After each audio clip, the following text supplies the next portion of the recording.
Hi everyone, and welcome to Goody Inspired. If you're new here, you are welcome. On this channel, we talk about spiritual growth, prayer life, spiritual warfare. We also expose the works of darkness, so you are not unaware of what may be happening around you. Have you ever felt like no matter how hard you try, something keeps holding you back? Like you are putting in the effort, but you are still facing the same struggles, the same delays, the same patterns your parents or even your grandparents went through. It starts to feel like something deeper is going on. Listen, this is not always just bad luck. Sometimes these are voices speaking from evil altars against your bloodline. But today, that changes because in this video, I'm going to share with you powerful spiritual weapons that can silence those voices and break those cycles for good. You need to understand this. Some battles in life are not physical, they are spiritual. And sometimes what you are fighting is not just about you. It is something speaking from your family line.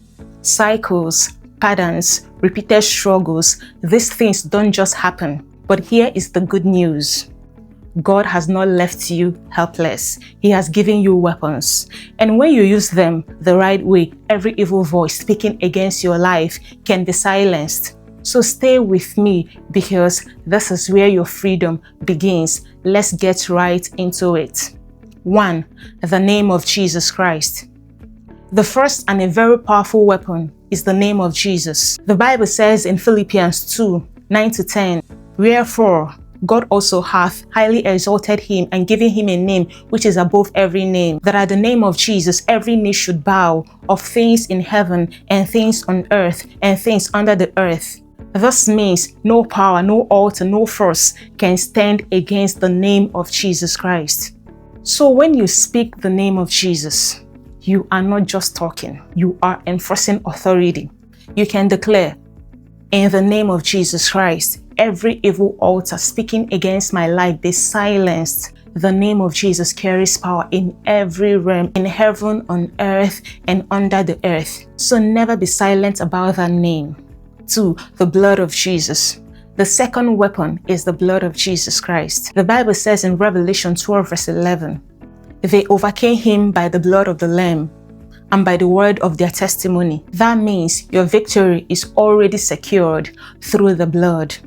And listen, the blood of Jesus is not silent. Hebrews 12:24 tells us that the blood of Jesus speaks better things than any other voice. So if an evil altar is speaking against your life, the blood of Jesus is speaking louder. While the enemy is accusing, the blood is defending you. While something is saying no, the blood is saying you are redeemed. So you don't need to argue, you don't need to panic. You stand on this weapon and declare, "By the blood of Jesus, every evil altar speaking against my life and my bloodline be silenced in the name of Jesus Christ." Because the blood does 3 powerful things. 1. It cancels accusations. The Bible says in Colossians 2:14, "Blotting out the handwriting of ordinances that was against us, which was contrary to us, and took it out of the way, nailing it to his cross." This means every accusation, every record, everything the enemy is using to speak against your life, the blood of Jesus has already wiped it out. It's like a file that was opened against you in the spirit. The blood has deleted it completely. So when an evil altar is speaking, it has no legal ground anymore because the blood has cancelled the accusation. 2. It breaks every covenant and brings redemption. The Bible says in Ephesians 1:7, "In whom we have redemption through his blood, the forgiveness of sins, according to the riches of his grace." Redemption means you have been bought back. So any covenant, any agreement, anything tying your life to negative patterns or your bloodline, the blood of Jesus has already paid the price to set you free. You are no longer bound to what held your family down.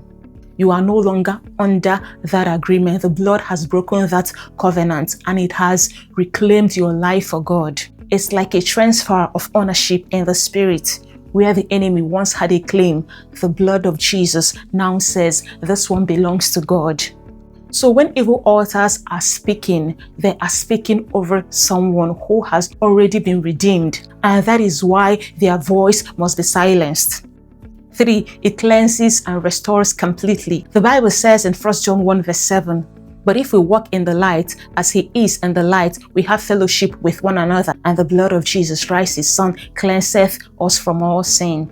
This means the blood doesn't just cover sin, it cleanses it. It removes everything that could give the enemy access. It purifies you and restores your connection with God. So where there was distance, the blood brings you back. Where there was impurity, the blood makes you clean. 3. The Word of God, the sword of the Spirit. The third weapon is the Word of God, which the Bible calls the sword of the Spirit. The Bible says in Ephesians 6 verse 17, "And take the helmet of salvation and the sword of the Spirit, which is the Word of God." This means the Word of God is not just something you read. It is a weapon you use. God's Word is not ordinary words. It carries authority. It carries power. That's why you cannot fight a spiritual voice with human arguments. You need a higher word. When an evil altar is speaking, you don't respond with emotions, you don't respond with your own words, you respond with scripture. If there is delay, speak God's promises. If there is oppression, declare your freedom, because the Word of God has the final authority. The Bible says in Hebrews 4 verse 12, "For the Word of God is quick and powerful and sharper than any two-edged sword." That means when you speak the word, it cuts through every negative voice, every lie, every spiritual resistance. So when the altar says you will fail, you reply with the word boldly. The Bible says in Deuteronomy 28 verse 13, "And the Lord shall make thee the head and not the tail." You are not guessing.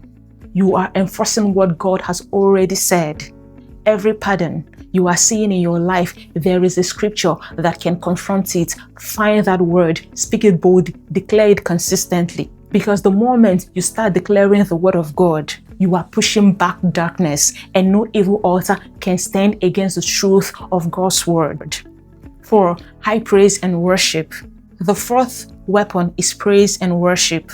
Your praise is a weapon. The Bible says in 2 Chronicles 20 verse 22, "And when they began to sing and to praise, the Lord set an ambushment against the children of Ammon, Moab, and Mount Seir, and they were smitten." Notice this. It was not when they complained.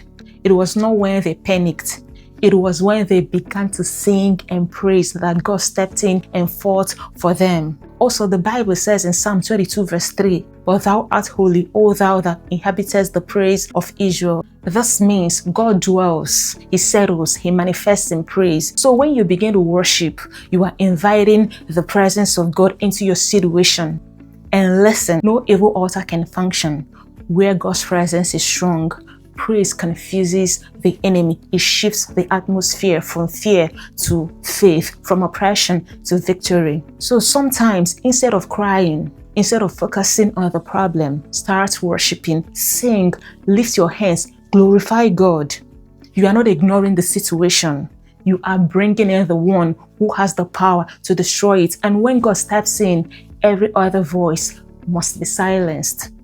5. Strategic fasting. Number 5 is fasting. Some altars are very stubborn. They have been in place for years, even generations. And yes, prayer is powerful. But when you combine prayer with fasting, you step into a higher level of spiritual authority. Jesus said in Matthew 17 verse 21, "Howbeit this kind goeth not out but by prayer and fasting."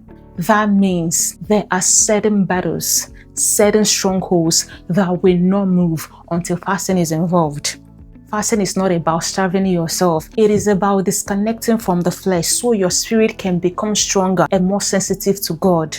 The Bible also says in Isaiah 58 verse 6, "It's not thus the fast that I have chosen, to loose the bands of wickedness, to undo the heavy burdens, and to let the oppressed go free, and that ye break every yoke." So fasting does something powerful. It breaks yokes. It loosens the grip of wickedness. It releases freedom. Those legal holds the enemy think he has, fasting begins to break them. It weakens the hold of the enemy and strengthens your spirit at the same time. So if you are serious about breaking cycles, if you are serious about silencing stubborn altars, then fasting is not optional. 6. Midnight prayer.